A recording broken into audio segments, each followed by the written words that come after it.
change? No. Listen, I don't mind change as long as I'm the one who's doing it. I love change when it's my idea and I'm implementing it, but I don't always like change.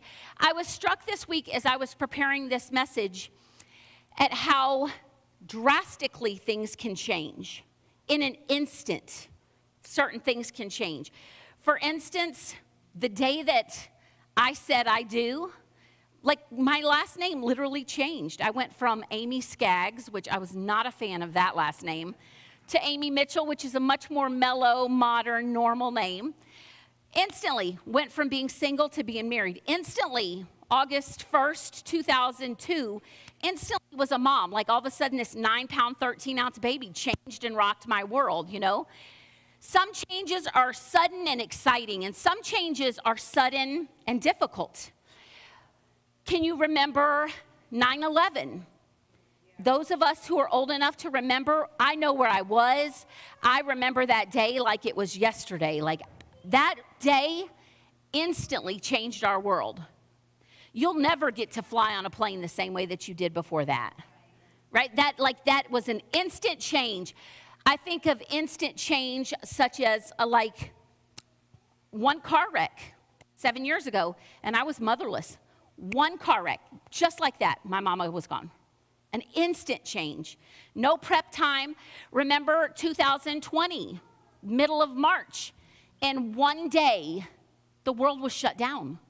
Like our country, do you remember where you were when the ripples of people saying, hey, school's off, things are shut down now. Remember, an instantaneous change. Change can be sudden, change can be good, and some change can be really difficult. But no matter what, we're going to see sudden change. Today we're going to look at 1 Samuel 18 and 1 Samuel 20. It's really a cool 2 chapters. Let me explain to you how in one instant, David's life changed dramatically. Guys, with the flinging of one smooth stone, let me show you how his life changed. He went from being a son to a servant. One instant. Listen to what 1 Samuel 18:2 says. It says, from that day on, what was that day? It was the day that David killed Goliath. From that day on, Saul kept David with him, and he would not let him return home. Are you familiar with that? Before, he was a son of Jesse.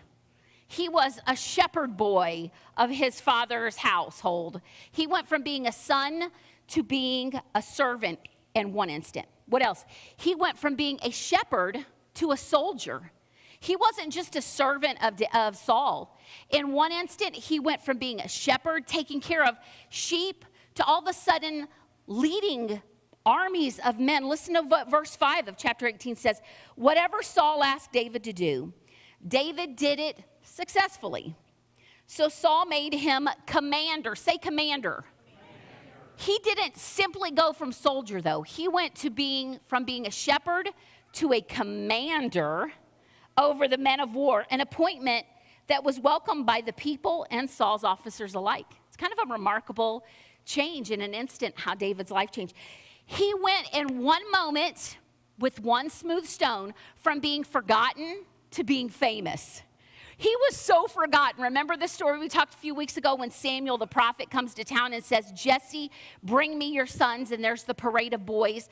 But David was so forgotten that he was out in a field with animals. His dad didn't even get him. He goes from being forgotten to famous. Listen to what verse 6 through 7 says. When the victorious Israelite army was returning home after David had killed the Philistine, women from all the towns of Israel came out to meet King Saul. They sang and they danced for joy with tambourines. Brent, your favorite instrument, with tambourines and cymbals. This was their song. You ready for their song? Saul has killed his thousands and David his 10,000s. I would love, Kimberly, if you would just put that to melody. That's not a very pretty lyrics to a song, but that was their song. So imagine as King Saul is coming into town after victories. These are victory parades. They would call them, I think, triumphs is what they would call them in the Jewish culture. They would come into town, and the women, imagine, they're dancing. Ah, I'm not doing that again. That was lame. They're dancing, and they're shaking their tambourines, and they're singing this song. Saul has killed his thousands, and David his 10,000s. In one instant, David goes from forgotten to famous, like boy band famous. Y'all get that? He had girls singing songs about him. This is boy band famous.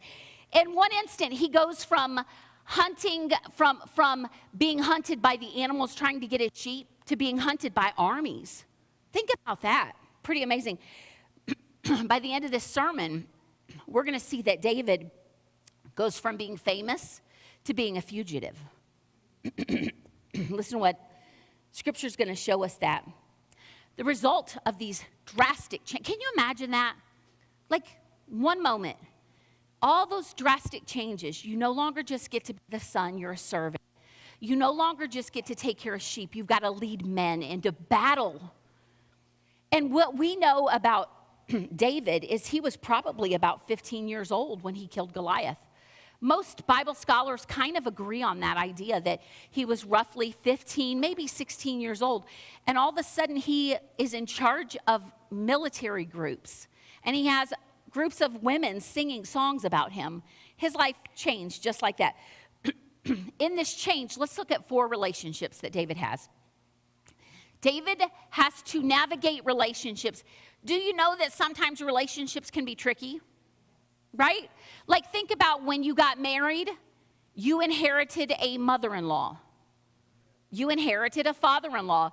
You inherited crazy sister-in-laws. You know, you see that, like that instant relationships change. And these 4 relationships, David now has a relationship of friction with King Saul. You ever have a relationship marked by friction? No fun at all. Listen to what chapter 18, verse 9 through 11, it says, so from that time on, Saul kept a jealous eye over David. Well, that's not fun, is it? Saul kept a jealous eye over David. The very next day, a tormenting spirit from God overwhelmed Saul, and he began to rave in his house like a madman. David was playing the harp, as he did each day. But Saul had a spear in his hand, and he suddenly hurled it at David, intending to pin him to the wall. But David escaped him twice. Guys, this same scene is going to play out numerous times, and it's only going to intensify because King Saul had a thing with flinging spears. Like my mama had a thing with throwing plates in my house when I was a kid, you know? King Saul had a thing with spears. His son says something, we're going to read it in a minute. His daddy throws a spear at him over and over. He's going to do the same move to David, and there's friction. So David begins this new relationship with Saul, his king, his commander, but it's not a pleasant relationship. It is marked by friction. Chapter 18, the last half of this chapter, it's marked by friction even with Saul's not following through with his promise. So if you were here last Sunday and you remember the story of King David, or of David slaying Goliath, remember? And he gets to the camp and he sees his brothers. He sees his 2 or 3 of his older brothers. And he sees all the men of war hiding, running in fear because the giant from Gath, the Philistine giant, comes out taunting them. And if you remember the promise that King Saul made to whoever killed this giant, there were a couple of things that he promised. He promised to give them his daughter in marriage, right? He promised to give them money, and he promised a tax-exempt status for the family. Hallelujah, that would be wonderful. He promises them that, and so what do we see David do? He fulfills the bargain. And Saul, this relationship of friction, Saul now, his oldest daughter is Merab, I think, M-E-R-A-B, Merab. Saul says, you got to prove to me that you're a man of war. Well, then David had already proved it. He had already done his part. And Saul, he backs out of the deal, and he sends his daughter to somewhere else to get married. And so David is so humble. By the way, read the last half of chapter 18. Like, this humility was really remarkable. So then Saul says, all right, I've got another plan. Because in the meantime, Saul's younger daughter falls in love with David. Because all the girls are singing songs about him, and he was probably a good-looking warrior, you know. She falls in love with David. Her name's Michael or Mikhail. I don't know how you're supposed to pronounce it. It looks like Michael. She falls in love with David. And so Daddy, King Saul, says, all right, fine. Prove to me that you are worthy of my daughter's hand in marriage. And I am so thankful this isn't a custom anymore. It was the weird, stupid thing that Saul asked. But he says, prove to me that you are strong and you're a man of war by getting me 100 Philistine foreskins. Yeah. Honey, am I worth 100 Philistine foreskins to you? I hope so. But David says, no problem. And those of you who don't know what a foreskin is, some young word, ask when you leave, because I'm not going to go into that. David says, okay, I see that bid, and I raise you 100 more. So David, and guys, mind you, it's not just 100 Philistine foreskins. He kills them. And he goes out and he's like, you said 100, I raised that bid, and I'm going to bring you 200 Philistine foreskins. Like, this is a relationship of tension. So ends up, Saul says, fine, you get my daughter Michael and you get to marry her. It's weird, it's gross, and I'm so thankful that is not a dowry anymore that we would have to have. Such a plot twist. Imagine how Saul feels, though, that his daughter falls in love with David. His daughter falls in love with his arch enemy. Then we see that David now navigates this relationship of tension, but he also navigates this new beautiful relationship of friendship with Jonathan. For those of you who don't know, Saul had children, and one of his son is Jonathan. And Jonathan and David began a friendship. Listen to how beautiful this is. Verse 1 of chapter 18. After David had finished talking with Saul, this is post-Goliath, chopping the head off, slaying. After he finished talking with Saul, he met Jonathan, the king's son. There was an immediate bond between them, for Jonathan loved David. What a beautiful friendship. I think what a kindness that God knows that in this moment, David is navigating a friction relationship with King Saul. So what does God do? He says, David, I love you enough. I'm going to give you a friend. Don't you think friendship is that way? What a beautiful gift that God has given us by giving us friends. And you see this instant, it's an instant chemistry. Have you ever met someone like that? And you meet them and right away you're like, I could be that friend. You ever meet someone like that? Sean felt that way about me. I felt that way when I met certain people. I'm like, I could be that person's friend instantly. And some of you, I felt that way instantly, like, I can be your friend. Because there's that Anne of Green Gables, that kindred spirit, that bosom buddy that you can kind of just sense and feel. I think it's interesting that most of those friendships start out with this spark of chemistry and connection, but it only grows through effort, right? If you've got a deep, close, personal friend, it didn't just start with a spark of chemistry. It continued by devotion. And we're going to see that in a few minutes with David and Jonathan, because we're talking about relationships today. David also begins a new relationship with the people. This is a relationship of fame. We already sang the lyrics of that song. Listen to some of these other verses. Chapter 18, verse 16, but all Israel and Judah loved David because he was so successful at leading his troops into battle. This is a relationship of fame. We see in verse 30, every time, not just most of the time, every time the commanders of the Philistines attacked, David was more successful against them than all the rest of Saul's officers. So David's name became very famous. That's a pretty cool thought. You ever have an enemy? Most of us have had somebody that didn't like us. If you notice here, all the people liked David. Jonathan liked David. King Saul's daughter fell in love with David, but Saul hated him. How often is it in our lives that God has given us all these relationships of blessing and favor, and yet sometimes we focus on the giant enemy against us? I do this all the time. I hate this about myself.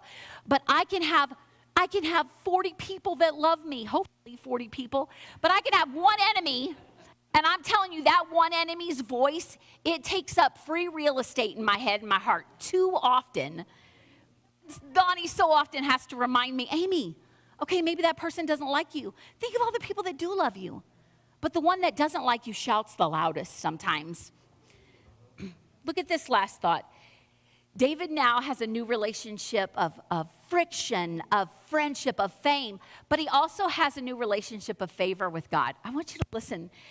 As I was preparing this sermon, I had to keep editing and editing. There were several different verses, I think 3 or 4 different spots in this chapter where it says the same thing about. It says, verse 14, David continued to succeed in everything he did, for the Lord was with him.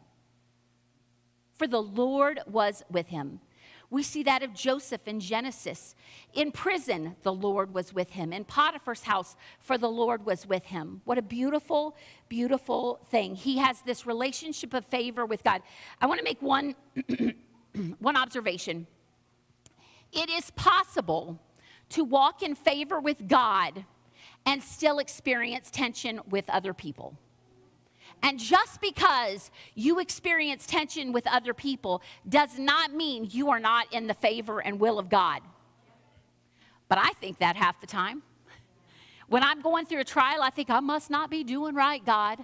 I must not be living right. I must have some secret sin in my heart. Guys, if that were the case, the Apostle Paul, beaten, prisoned, shipwrecked. So just because you experience tension in relationships this way does not mean that you are being punished by God. Likewise, let's fall on this. You might not be living in the favor of God. You might not be following the Lord's will for your life, and you might be experiencing the peace of relationships with other people. So be careful that we don't let our circumstantial relationships determine what this relationship is. Y'all tracking with that? All right. So let me show you our big idea. Right at this moment is where we see King Saul unravel. It's remarkable. From this chapter on, he is not the same. Literally, from this moment, the moment that David kills Goliath, the moment girls start singing about David, King Saul's life just begins to unravel and fall apart. But what we're going to see, though, is we're going to see that David's life is changed. So we're going to kind of land on this idea of friendship. How many of you are super thankful for a friend? I'm so, so thankful for a friend. I cannot fathom going through life without a few of the good relationships that I have. Now, I'll tell you this. I've met a lot of people who are introverts. And that's okay, bless your hearts. You do be who God made you to be. He didn't make me an introvert, but I'm thankful for the introverts around me. But I have heard many people, and they generally are introverts. I'm not trying to throw stones at any of you either. But here's the common comment that people will say is, I don't really need friendships. I don't need relationships, like I'm good. Like, I don't need to come to church because I don't really need friendships. I can get fed at home. And that you can feed yourself at home. Oh, I just want you to know, though, God made us for relationships. God made you. How beautiful that God himself modeled relationship for us. Because if you think about the Trinity, it isn't God the Father all by his lonesome doing all the work. It's God the Father, God the Son, God the Spirit, all working in harmony and mutual work in this world, in our lives. So I just want to encourage you, you need friends. You need relationships. And this morning, here's our big idea. Godly friendships are a gift that we should seek, cultivate, and be thankful for. Would you guys say that with me? Godly friendships are a gift that we should seek, cultivate, and be thankful for. We should seek those things. They don't happen. Most of the time, they don't just happen on their own. A godly friendship usually is going to take effort. That idea, that word cultivating. When you cultivate the ground, man, you're putting sweat in that. You are doing some effort. You're doing some work. And so this morning, we're going to look at the friendship of David and Jonathan. And we're going to, some sermons are hard to write. You know, some sermons you got to look at the text and you got to kind of step back and think like, what is it really saying? And what are my main points from that? This one wasn't. Like this one just kind of wrote itself. It was just so easy because 1 Samuel chapter 20, it just lays out boom, boom, boom, boom, boom, all the qualities of a godly friend. So let's start there. A godly friend can weather disagreements. A godly friend can fight through the fight and come out stronger, right? Listen to what happens now with Jonathan and David. They've already established this friendship. It is sparked with this deep love for one another. It's just this beautiful thing. And as it unfolds, listen to how there's a disagreement. If you don't read it slow, you might skim over it and not see it for what it is. But this is a moment of tension at least. If you don't call it a fight, you at least have to recognize the tension in this moment. So 1 Samuel 20, verse 1 through 3, it says, David now fled from Naioth in Ramah, and he found Jonathan. What have I done? He exclaimed. What's my crime? How have I offended your father that he is so determined to kill me? That's not true, Jonathan protested. It doesn't, protested. Every word matters, right? And you got to almost read and hear the passion in David's voice. Like, what on earth did I do that your dad hates my guts so bad? Jonathan protested, you're not going to die. He always tells me everything he's going to do, even the little things. I know my father wouldn't hide something like this from me. It just isn't so. Sometimes we're blinded by the people closest to us, aren't we? Jonathan is like, he's oblivious to what's really going on. Then David took an oath before Jonathan, and he said, your father knows perfectly well about our friendship. So he has said to himself, I won't tell Jonathan. Why should I hurt him? But I swear to you that I am only a step away from death. I swear it by the Lord and by your own soul. This is a moment of tension, isn't it? These are two friends where David is saying, I don't know what's happened. Can you please help me figure out what on earth has happened? Why does your daddy hate me so much? And Jonathan is oblivious. This moment of tension, if you've ever had a good friend and you've had a moment of tension where you hit against each other, you know what? The best friendships are going to recognize that we can bump against each other. We can fight through the fight and come out stronger on the other side. Let's see what else. A godly friend can weather disagreements. A godly friend is helpful in hard times. A godly friend is helpful in hard times. Verse 4 of chapter 20. He says, tell me what I can do to help you, Jonathan exclaimed. This is a friend. What a basic, simple principle that God gives us friends to help us in hard times. Aren't you thankful for that? So these two friends, what do now? They devise a plan. They talk, they fight through the fight, they talk and they develop a plan. Like, what are we going to do? We're going to figure out what Saul's true motives are. So they develop this plan. We're going to see here in this plan that a godly friend is loyal. Say loyal. A godly friend is loyal. Here's their plan. Verse 5 through 8, it says, David replied, tomorrow we celebrate the New Moon Festival. I've always eaten with the king on this occasion, but tomorrow, by the way, that verse tells me that there's a few years lapse for that friendship. So the writer of 1 Samuel is not interested in giving us an exact play-by-play chronological order of events. He's not interested in that. His interest is giving us the big picture of how is God working and moving in this story. Because if you have tried, and I have tried, if you tried to track the narrative of 1 Samuel and figure out the play-by-play of David's life, there's some confusion between when he kills Goliath and this moment when he goes on the run. Because he comes before Saul and he plays the harp.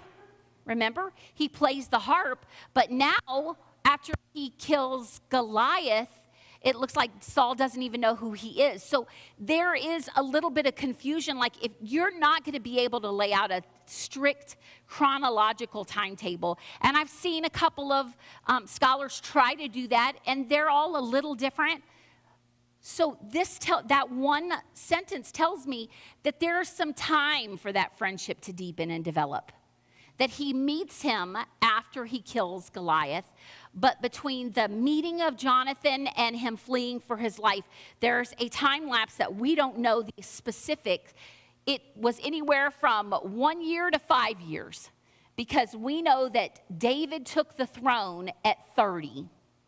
So here's what we know from the time he was roughly 15 when he kills Goliath to the time that he's 30, that he's on the run for maybe 10 years, maybe 12 years, maybe 13 years. Does it change my faith? No. Like, I don't truly care that much about that. If you're a Bible nerd, you like that stuff, but it doesn't change much of the story. Let me get back to this. Verse 6. If your father asks where I am, tell him that I asked permission to go home to Bethlehem for an annual family sacrifice. If he says fine, you'll know all is well. But if he's angry and he loses his temper, you'll know he is determined to kill me. Show me this loyalty. A godly friend is loyal. Show me this loyalty as my sworn friend, for we made a solemn pact before the Lord. Or kill me yourself if I have sinned against your father, but please don't betray me in this. Guys, Jonathan pays a high price for his loyalty to David. This is a high price. In a minute, I'm not sure we're not going to read that verse, but in a minute, when all this plays out, Saul is at the feast and he says, where's the son of Jesse? He doesn't even call him by name. He shows his disdain for him. He says, where's that son of Jesse? And Jonathan says he went to his family's house for their sacrifice, because that was the plan that they came up with. King Saul takes his spear. Remember, he likes to throw spears. It literally says this. I don't think I've ever got to say this in the microphone, but this is funny. He says, he throws a spear at his own son, and he says, you son of a whore. That's a son of a bee in our language. Like, that's what, if a daddy throws a stick at you and calls you a son of a bee. But this is a stick that can kill and impale.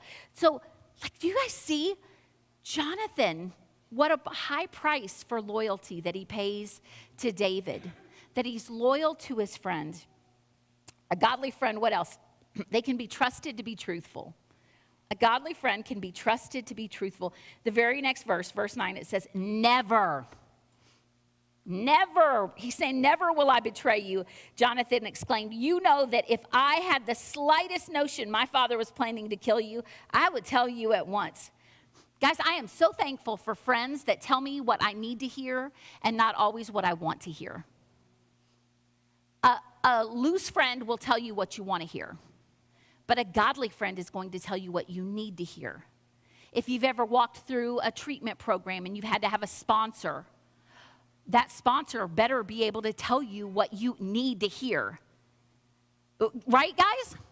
Your sponsor's got to be able to tell you what you need to hear. If all they do is tell you what you want to hear, they're no good. Like, find a new one, you know? But like a loyal, a godly friend, they can be trusted to be truthful, to tell you what you need to hear, not always what you want to hear. I'm thankful for people like that in my life. Just so I can paint a good picture of how the story unfolds, let me read the next few verses, 19 through 22. It says, the day after tomorrow, toward evening, go to the place where you hid before and wait there by the stone pile. This is Jonathan. Like, this is a plan, you know? He says, I'm going to come out and I'm going to shoot 3 arrows to the side of the stone pile as though I were shooting at a target.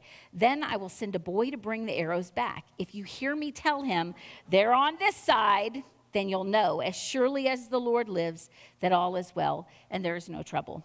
But if I tell you, go farther, like hide by the stone pile, and I'm going to shoot arrows, and this is our code, this is our secret message. And if you hear me say, nope, it's out further, go further, Jonathan is saying, that's your sign, that's your signal that daddy's going to kill you.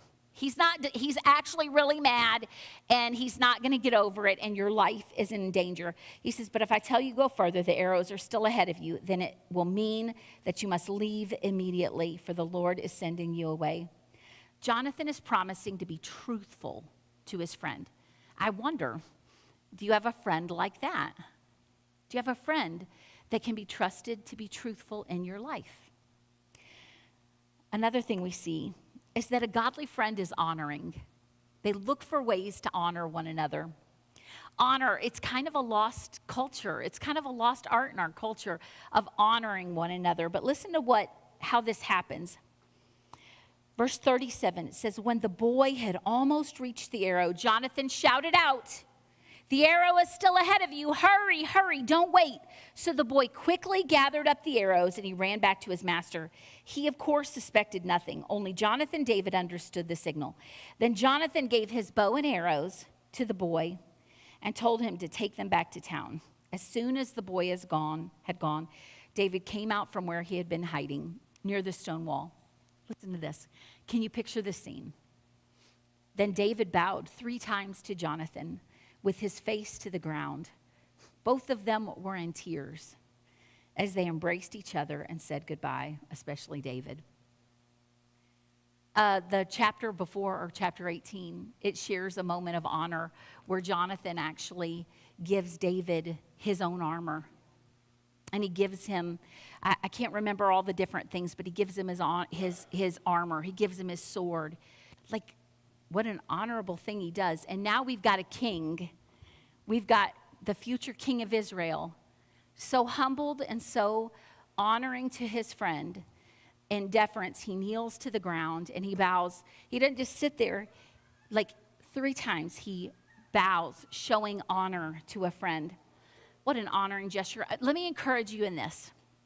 If you are blessed enough to have a godly friend in your life, could you look for ways to show them honor this week? Could you do that? We think of honoring our leaders, and you should honor leaders, but David is honoring his friend. I just wonder how beautiful, what a wonderful thing that can do in a friendship if God has blessed you enough with a godly friend that you could honor them, find ways to honor them this week. This last thing we see in this, a mark of a godly friend, it feels redundant, but let's just say it. A godly friend is godly. I couldn't reword that in any other way. It's just that simple. A godly friend is godly. Listen to verse 42. How often they refer to the Lord, and it's all uppercase Lord. This is the God of Israel. He says, at last Jonathan said to David, "Go in peace, for we have sworn loyalty to each other in the Lord's name. The Lord is witness of a bond between us and our children forever." Over and over, as they are speaking, they are invoking the name of the Lord. They're not using the Lord's name in vain. They're saying that the Lord is part of this friendship. The Lord is part of this relationship. I want to encourage you in this. You can and should have friends in your life that don't know Jesus. How else are they going to know Jesus? You absolutely should have people in your life that you are showing the love of Jesus, you are a witness to. But I'm going to tell you, if you want to be strengthened in your faith and be a godly person, you need godly friends. So listen really close, especially younger people. If the people you're hanging out with do not represent the values that you say you believe, I'm not saying bag them, I'm not saying dump them, but I'm saying reevaluate the time frame that you spend with them. Can you make sure that the people that are investing the most time in your life and that you're investing the most time of your life into them, make sure that those people have shared value in your relationship with God, because godly friends matter. Let me tell you, just as we close, a couple of quick benefits of having a godly friend. How many of you would just be honest and say, I have at least one godly friend? I do. I have at least one godly friend. Put your hand down. Let me encourage you, if you couldn't raise your hand, there's nothing wrong with you. You're not broken. You're not a loser. You're not less than anyone else. But it means now you've got a job to do. Now you have to find you have to begin to pray and say, Lord, I recognize that I don't have a godly friend in my life, a friend that is marked by loyalty, that is, I can trust them to be truthful with me, that they've got my back, that I can weather storms with them. Now's the moment where you pray and say, Lord, I recognize that I actually need that in my life. I want that. So would you help me to develop that, because here's a few benefits. A godly friend is a sheltering tree. Chuck Swindoll, in his book, I've used that book quite a bit as I've prepared this sermon series because he's such a wonderful author. He writes a whole book, Chuck Swindoll, if you're taking notes, wrote a whole book about the life of King David. And he cites a poem by Samuel Taylor Coleridge. And in this poem, Mr. Coleridge talks of friendship as a sheltering tree. What a beautiful phrase, a sheltering tree. I grew up in Tennessee. It's hot in the summer in Tennessee. It's like humid hot. It's disgusting. It's like hell practice hot in Tennessee, where I grew up. And my mom and dad had a close friends that they would go over. And my mama, when she went to visit her friend, it was an all-day affair. It was into the night. Like, my mama wasn't normal in that. She would drag us to one of her friends' houses. We'd be there till midnight, 2 in the morning. They gave us perms. Bless the Lord. Oh, if you know what an Ogilvy home perm is, you grew up like I did. I can remember sitting at my mama's friend's house in the middle of the night, them practicing on our heads, giving us Ogilvy home perms, and we looked like poodles the next day. But one of her friends' name was Carol Couch, Hoyt and Carol Couch. And we would go to their house, and they had 2 kids. And so we would be out playing, because that's what they did back then. You send the children out of the house, and then the adults talked, and don't come back till we call you. And so they had a huge backyard. And in the middle of their backyard, they had one weeping willow tree. It was magnificent. It was huge. And that tree was, when I read the words, a sheltering tree, I pictured that weeping willow. Because in the heat of the sun in Tennessee in the summer, we would go, it was like a room under there, and we would go under the branches of that weeping willow, and we were completely sheltered from the elements, from the heat of the sun. You guys, why do you need a godly friend? A godly friend is like a sheltering tree. It is a place that is safe, that is comfortable, that is a welcoming environment that you can seek refuge in. A godly friend will sharpen us and make us stronger. You guys see that? A godly friend will sharpen our lives and make us stronger. Let me read Proverbs 27:17. Listen to this. It says, as iron sharpens iron, so a friend sharpens a friend. I am smarter and wiser because of some of my godly friendships. Literally, I am a smarter and wiser person because I have allowed those godly friendships to sharpen me and strengthen me. But here's this last thought. A godly friend is a shaping force in our life. My life is shaped. I am who I am today because I have had godly friends in my life since I was a junior higher. I've got the same group of friends. Some of them I was messaging one of my friends that I grew up with that we got in trouble with in high school just yesterday. Some of those godly friendships have helped to not just strengthen me, but shape me and make me who I am. Proverbs 13:20, it says, walk with the wise and become wise. A companion of fools suffers harm. Worship team, come on up. Walk with the wise and you will be wise, but a companion of fools will suffer harm. I want you to look at this for a second as we close. Jesus, all this series, listen, we're looking for Jesus. Every sermon, if it's just about David, this is a history lesson. Literally, if it's only about the life of David, stay home and read it out of a book. We always want to be looking for Jesus. Do you guys know that Jesus is the friend you need? Remember, Jesus is the king you need. Saul was the king everyone wanted. David was the king God chose. But Jesus is the king that you and I need. Jesus is the friend you need. Do you guys know that Jesus can be like that sheltering tree in your life? Oh, Psalm 18:2, the Lord is my rock. The Lord is my rock, my fortress, and my Savior. My God is my rock in whom I find protection. He is my shield, the power that saves me, and my place of safety. I want you to know that Jesus is a friend. He is the friend that you need. He is the sheltering tree that you need in your life. If you don't have Jesus as your very best friend, you're exposed to all the elements. Jesus sharpens us and makes me stronger. This friend that you need, Jesus, sharpens your life and can make you stronger. Philippians 4:13, we know this so well. I can do all things through Christ who gives me strength.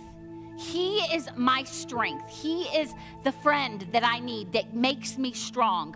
When life knocks me over and I feel weak, there are moments where I feel afraid. I'm such a visual person. Like I just have word pictures. I always have images. When I'm trying to describe a feeling or a thought, there's always a picture in my mind running simultaneously. A few weeks ago, I was telling a friend, like, I felt like a frayed rope. You know, a frayed rope, where it's supposed to be strong, but all the ends are just coming undone, unraveled. Man, I just want you to know Jesus. He's a friend that strengthens us. What else is Jesus? Jesus is a friend that he's a force that shapes our life. He's that shaping force. I would not be who I am without some godly friends, but I know that I wouldn't be who I am without Jesus. 2 Corinthians 3:18. It says, so all of us who have had this veil removed can see and reflect the glory of the Lord. Here's what that means. If you've met Jesus, you've had that veil removed where all of a sudden, if you were saved as an adult, I was 8, so I don't remember this moment. I do remember it. But this moment, for you that have been saved as an adult, you can remember the moment where it's like your eyes were blind and you didn't know you were lost. And in one moment, it was like the veil was lifted and you saw all of a sudden, I am lost. I am a sinner. Listen what it says. So all of us who have had that veil removed can see and reflect the glory of the Lord. And the Lord, who is the Spirit, the Holy Spirit, makes us more and more like him as we are changed into his glorious image. Jesus is the friend you need. Jesus is the friend that shapes our life, that redirects our life. So I want to encourage you, if you don't like where your life has been, if you don't like the trajectory you've been on, I just want to ask you, is Jesus your closest friend? Jesus. When my life is unraveling, the first person I want is Lonnie. The absolute first person I want. And then there's 2 or 3 right after that I'm calling next. But the Lord over and over is showing me, Amy, I want to be your best friend. God wants me to have such a beautiful relationship with him. I'm not saying that I shouldn't go to him when I'm struggling, but I'm saying to you, he should not be the first person. You know what that's called? That's called an idol. And I've been guilty of making my family an idol before. I want to ask you this very seriously. Is Jesus your very best friend? The one that you turn to, the sheltering tree in your life. And if not, I want you to know this. You will never know peace. I don't believe until Jesus is your Lord, till he's your number one in your life, not your spouse, not your girlfriend, boyfriend, not your kids, not your mother, not your father, until Jesus takes first place in your life, you will not know joy. You might know moments of happiness, but true joy, you're not going to know it. Until he is number one, you're going to be like a ship on the ocean with no direction. He wants to be your very, very best friend. Would you stand with me this morning? John 15:13 says, there is no greater friend, no greater love than to lay down one's life for his friend. The next verse, Jesus says, and I call you my friend. There's no greater love than one to lay down their life. And that's what Jesus did for us. Church, I'm going to invite you this morning to pray with me. And I'm going to invite you, if you are ready to make Jesus your very best friend, and some of you, I know, some of you, you're like, hey, I'm there. He's my very best friend. I get it. I'm right there. He's my very best friend. But I'm still learning to lean on him harder than I lean on him. I'm still learning to lean on him harder than I lean on friends, right? Jesus wants to be your very best friend. And if you're at that place where you're ready to say, I've made him an acquaintance. We all know an acquaintance friend. Person you could sit and gab with for an hour. If they're an acquaintance friend, they know a little bit about your life. We all need those too, but I'm telling you, there's a difference between your very, very best friend. And if you're ready to say, I want Jesus to be more than my acquaintance, I want him to be my closest friend, closer than anybody else, I'm going to invite you to come find a place to pray. I'm going to come pray. I want him to be my very best friend. I'm going to invite you to come pray with us. Lord Jesus, this morning I thank you that you